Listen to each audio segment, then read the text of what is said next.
On 21st May 2021, the President of Nepal has dissolved the Nepalese Parliament on the advice of the then Prime Minister KP Oli. What, in your opinion, is the constitutional validity of this decision, this dissolution? You have asked a very relevant question for my opinion. It is a very important constitutional issue and it is being debatable in Asia, India, Nepal, Pakistan, Bangladesh, everywhere. Because in India, Nepal, Bangladesh, all we have parliamentary democracy. Nepal is a sovereign country. The system is parliamentary democracy, where there is independence of the judiciary. The president is also appointed in accordance with the provision of the constitution as provided in Section 61 of the Nepalese constitution.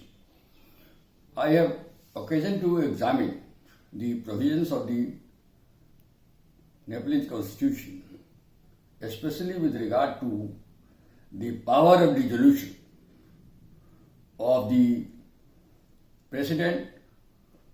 Of course, it is based on the aid and advice of the Prime Minister, because the president, even according to the constitutional provisions of Nepal constitution, he cannot work, or he of his own. He has to depend on the aid and advice of the Prime Minister for any executive action, or even to some extent some legislative action.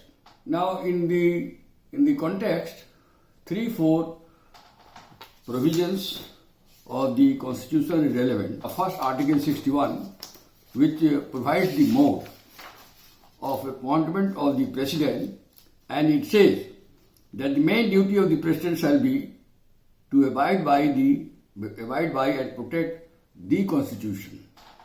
So therefore, this is imperative. Any action of the president is supposed to be done in accordance with the provisions of the constitution, both in letters and in spirit. The Council of Ministers, headed by the Prime Minister, is conceived in Article 76 of the Nepalese Constitution. Article 76 is on various. There are sub clauses. If a party having full majority after the election in the House, it is very easy for the president to appoint the leader of that parliamentary party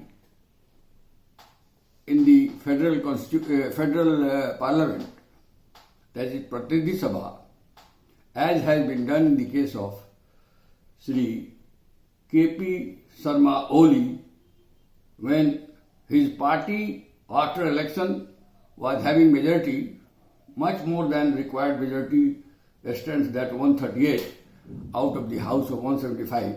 And therefore, on 15/2/18, Sri Oli was appointed as the Prime Minister by the President in exercise of power under Section 1776(1) of the Constitution.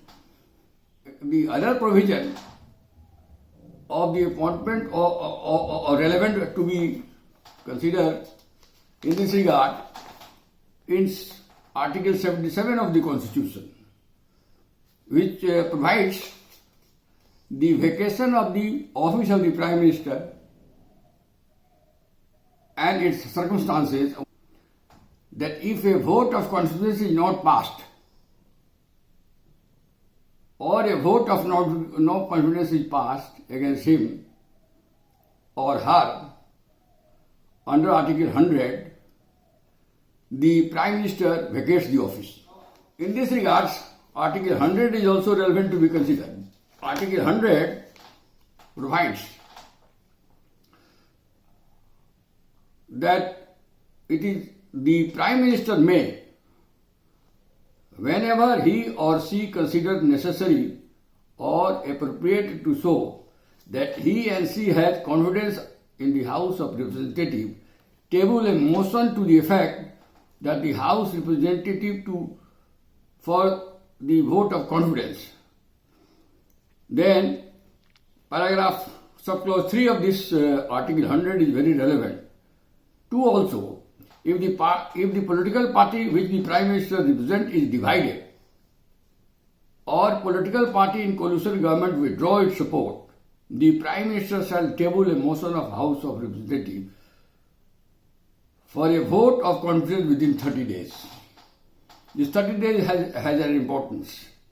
Then 3, if the motion tables under clause 1 and 2 not passed by the majority of the total number of the members of the House of Representatives, the Prime Minister shall relieve of his office or her office. Meaning thereby, once the Prime Minister feels that there is a difference of opinion among his own party, or somehow or other his colleagues of his own party are not supporting his views or the stand taken while running the government, he may seek confidence in terms of Article 100 of the Nepalese Constitution. On 20/12/2020, he dissolved the House. In fact, the House was dissolved by the notification of the President, but on aid and advice of the Sri Oli as a Prime Minister, on the ground that it is very difficult for him to run the government because his views are not being accepted by even his own party colleagues and members. And as a result, by presidential notification, the Parliament was dissolved. Federal Parliament was dissolved on 20/12/2020. The said dissolution, or we can say the first dissolution, was a challenge before the Honorable Supreme Court to test its validity, whether the action of dissolution of the Parliament on aid and advice of Sri Oli, the Prime Minister, was constitutionally valid or not. And the Honorable Supreme Court, by its judgment, Constitution Bench of the Honorable Supreme Court, by its judgment dated 23/2/2021, decided on various other grounds. One of the grounds was that since no efforts was made by the President to form an alternative government, and it unnecessarily burdens the people for election, which involves a lot of finance, etc., the Supreme Court set aside the order of dissolution and restored the Parliament and directed the government to convene the Parliament within 30 days, and the result was the House was restored. The Parliament met within 13 days, and in terms of Article 100, as observed by the President of Nepal, Sri Oli sought a vote of confidence, and the vote of confidence on 10/5/2001 was put to vote, and the Prime Minister, Honorable Sri K.P. Sharma Oli, lost the motion of confidence. He has got only 90 or 96 votes. The minimum required vote was 138, which is the magic number of majority of a house of the lawmakers of 275. Then rightly thereafter he resigned, and the President asked him to continue as a caretaker Prime Minister. But the Honorable President gave 3 days time to the opposition to show and for the government and show their strength, which reportedly have not been fulfilled by the opposition, and they wanted some time to give the list of their members to show their majority before the President. That the 3 days was over, and Sri Oli was second time administered as oath as the Prime Minister on 14/5/2021. Now this act itself is unconstitutional. The appointment of Sri Oli as the Prime Minister second time on 14/5/2021 on the ground that he being the leader of the single largest party itself is void, unconstitutional and against the letters and spirit of the Constitution of Nepal. If you read Article 17 with the bracket 3, it says it is a situation just after the general election.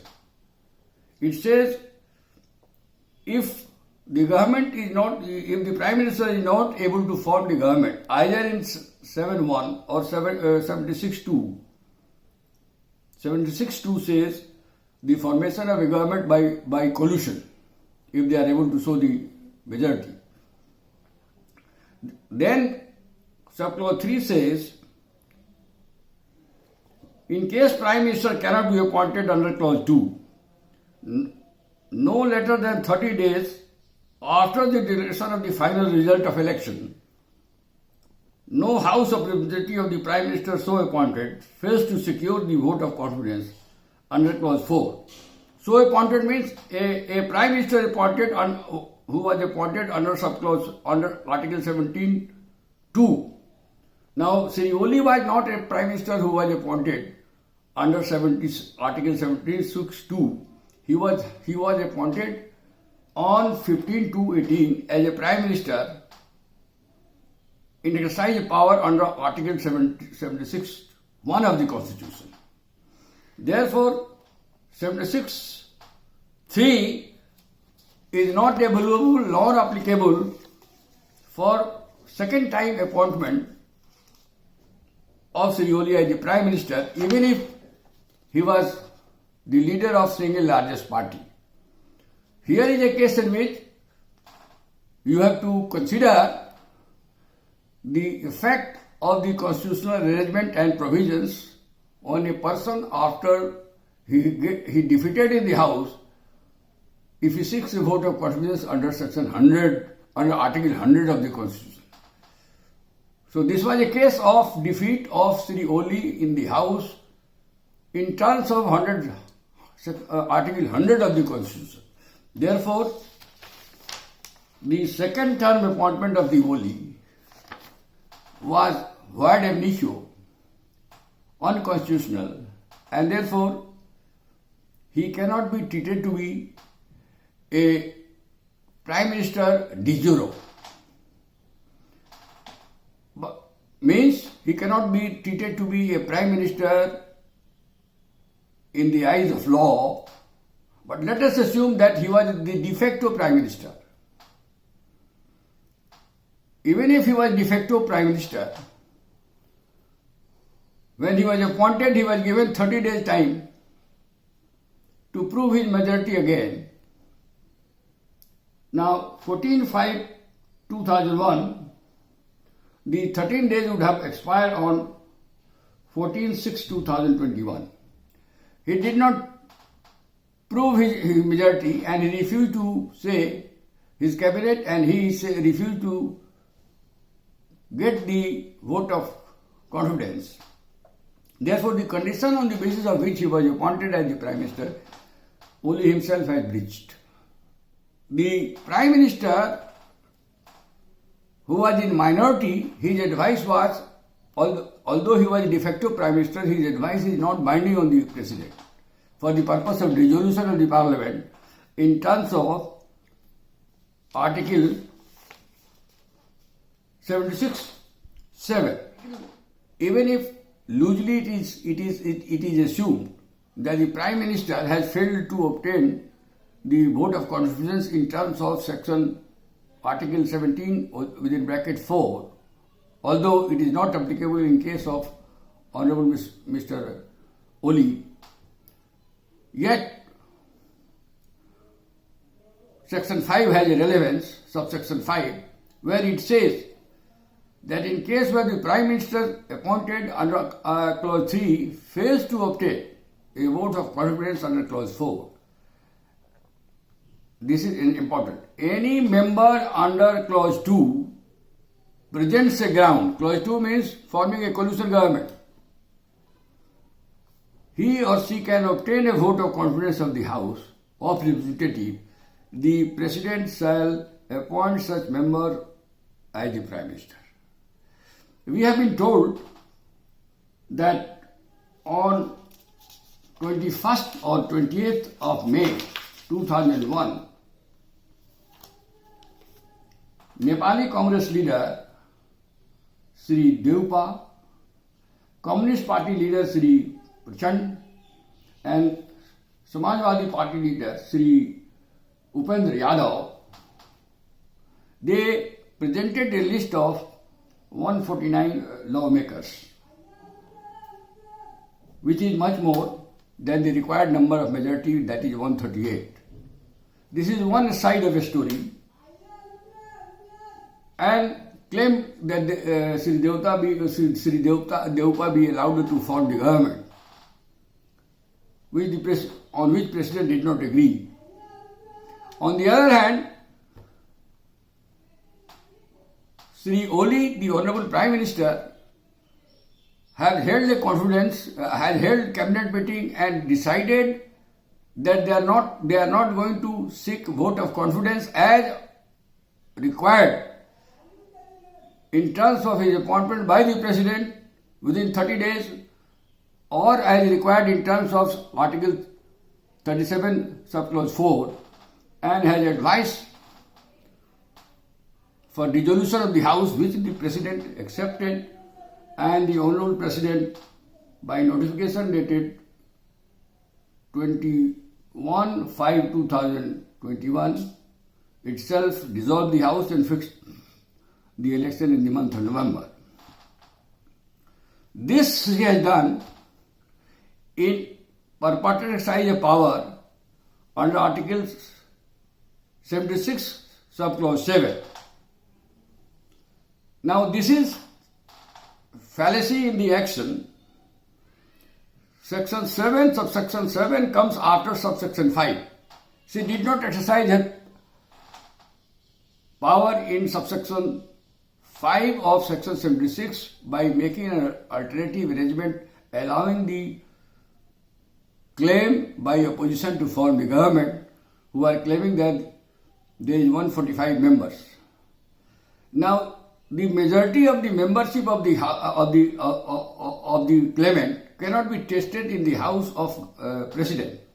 The only place constitutionally recognized throughout the subcontinent is that the majority of the members of the House can be tested on the floor of the House. The Supreme Court of India, in case of S.R. Mumbai versus Union of India, in which 9 judges have formed the Constitution Bench, has held, as reported in 1994, Volume 3, Supreme Court Cases, page 1, in paragraph 118, that the floor of the House is the best place where the strength of the MPs or MLAs can be tested. The House of the President or the Governor is not an appropriate place where the floor of the strength of the House and members can be tested, and therefore the Lordship's view can be made applicable in the present case when there were 2 factions, one led by Sri Deupa, which was claiming the support of 149 lawmakers, and on the other hand, Sri Oli has refused or failed to obtain majority as directed by the President herself or as required under Article 74, subclause 4. She should not have accepted the advice of the Prime Minister for dissolution of the House. This is contrary to democratic and parliamentary conventions, and therefore the action has become unconstitutional. When the House is dissolved, the government is not dissolved. Government continues to hold its post. Prime Minister and the ministers, on the day of dissolution, they will continue to hold the office. Now, the effect of this action is that Sri Oli, who has lost the majority and has failed to prove his majority at the floor of the House, will continue to, as a Prime Minister and his colleagues as the ministers, until the election is held and a new government is formed. So what is directly could not have was available to Sri Oli, he has been able to get indirectly unconstitutionally. Sri Oli's advice should not have been accepted by the Prime Minister, by the President, for basically two reasons. He was not commanding the majority. If a Prime Minister who has lost the majority, his advice is not binding on the President. Number one, she should have exercised her wisdom to form an alternative government as being claimed by Sri Devupa in terms of Article 74, Article 76 within bracket 5, and ask him to prove the majority on the floor of the House, which he has failed to do. Therefore, her action, the President's action, becomes unconstitutional. This notification of dissolution of Parliament, for the same reason in which the Honorable Supreme Court has held and decided the first dissolution of the Parliament as illegal and unconstitutional, if properly challenged, declared the second dissolution of the Parliament is also unconstitutional, void, and restored the Parliament.